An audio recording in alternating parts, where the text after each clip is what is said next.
Hello, everyone. Happy Friday. I am recording. We're good. It is day 5, the last day of The Power of the Mastermind.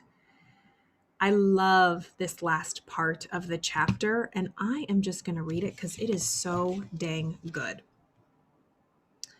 Money is as shy and elusive as the old-time maiden. It must be wooed and won by methods not unlike those used by a determined lover in pursuit of the girl or guy of their dreams, of their choice. And coincidental as it is, the power used in the wooing of money is not greatly different from that used in wooing a lover. That power, when successfully used in the pursuit of money or success, must be mixed with faith. It must be mixed with desire. It must be mixed with persistence. It must be applied through a plan, and that plan must be set into action. We have covered all of these steps before. The power of faith, desire, persistence, and having a plan. If you haven't, watch all the previous videos on each one of those. We've talked a lot about that. When money comes in quantities known as the big money, it flows to the one who accumulates it as easily as water flows downhill.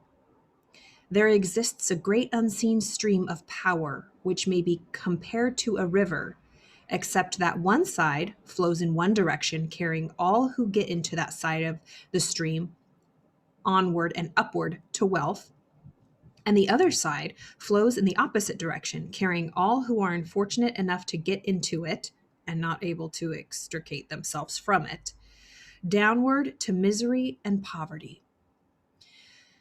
If we think of success and money, and there's an invisible stream of power that we harness through things like the mastermind, which we've been talking about, there is an unseen power, an unseen force that we can join with, we can tap into, that will either put us on one side of the stream or another. There exists an unseen stream of power which may be compared to a river. Think of yourself in a river. And we can feel that way, like we're being pulled in the opposite direction and things are so hard and we're just swimming upstream in everything we do. Or that things are just flowing and things are helping us and we are just, we're going downhill. There exists an unseen stream of power which may be compared to a river, except that one side flows in one direction, carrying all who get into that side of the stream onward and upward to wealth and success and anything you want. And the other side flows in the opposite direction, carrying all those who are unfortunate to get enough to get in it. If you find yourself on the opposite side of the stream and we're not able to get out of it, it carries them downward to misery and poverty. Every man who has accumulated a great fortune has recognized the existence of this stream of life, this invisible power. It consists of one's thinking process. We get, our thoughts, and we can feel it physically. Whatever thoughts we have, they have momentum, they have power, or they don't in one direction or another. If you have ruminating, depressed, sad, negative thoughts, you literally feel like you are full of lead, like you have brick shoes on. You have cement in your legs. You don't even want to get up. I've felt like that before. Then there's other feelings of inspiration and motivation and faith and confidence that you could literally fly. You feel like you can levitate. You feel like you're speeding. One feels like you're flying. The other feels like you have a big, anchor that you're chained to a boulder. That's very real. Every man who has accumulated a great fortune has recognized the existence of this stream of life. It consists of one's thinking process. Our thoughts have power. Our thoughts are energy. The positive emotions of thought form the side of the stream which carries one to fortune. The negative emotions form the side which carries one down to poverty.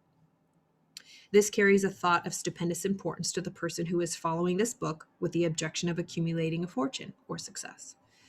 If you are in the side of the stream of power which leads to poverty, this may serve as an oar by which you may propel yourself over into the other side of the stream.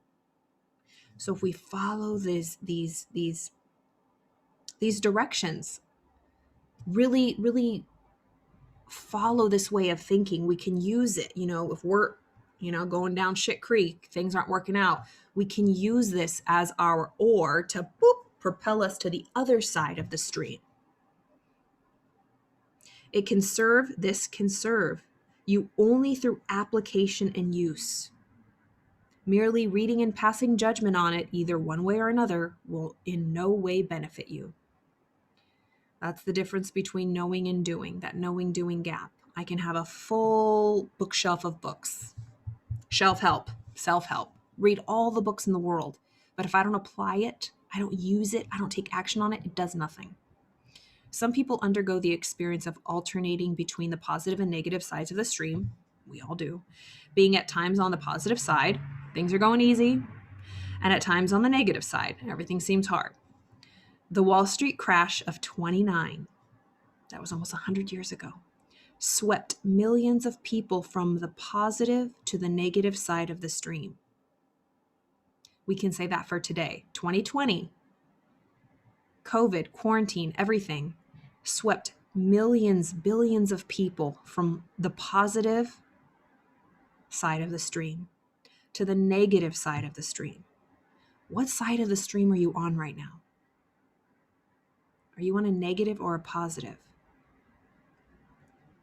And, they say black and white thinking or, dichotomous thinking isn't good, but like in this instance, when you are in a bad place, it's one or the other. You're either in faith or in fear, positive or negative. There's no in between. There's no ambivalence. There's no middle ground. You have to be single-minded and focused, especially if you're going after something you want.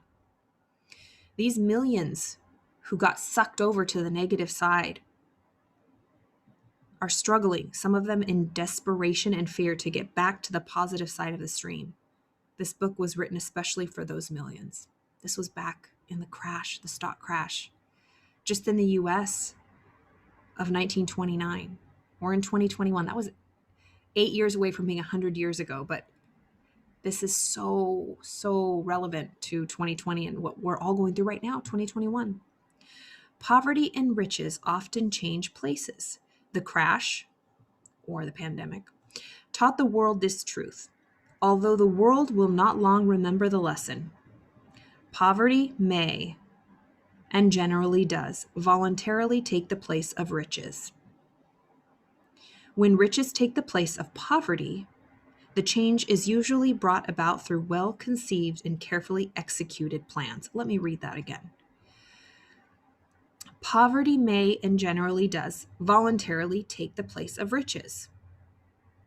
When riches take the place of poverty, the change is usually brought about through well-conceived and carefully executed plans. Poverty needs no plan.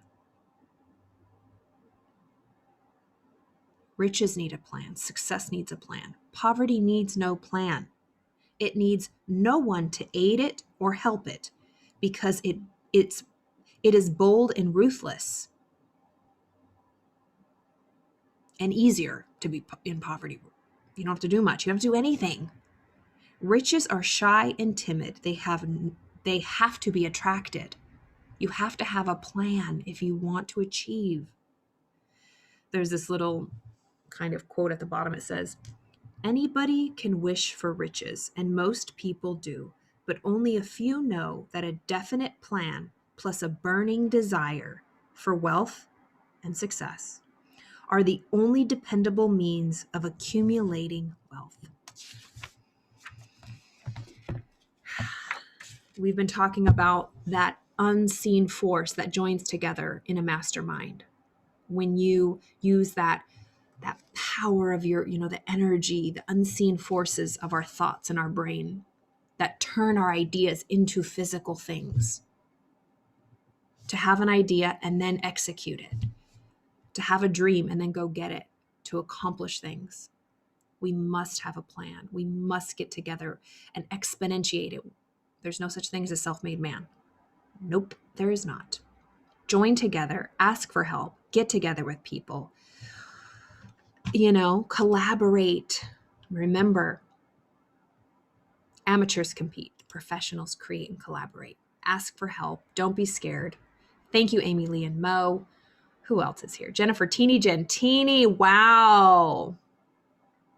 Thank you guys. I appreciate you all. These are all my Clubhouse friends. So yes, these people are all part of my mastermind. Mo Rock, Jennifer Teeny, she's in my mastermind. And Amy Lee, you guys all contribute to my success. And you guys are a driving force to why I'm here now. Mo helps me with business advice. Jen helps me with creativity. Amy, oh my God, she's my mom. She helps me with so much. So I love you guys all. And anybody watching, these are my mastermind people. I can't do it alone, and they help me succeed. So I'm grateful for all of you guys. Love you. I will see you all on Monday with a brand new lesson. It's going to be a fun one. Have a good weekend.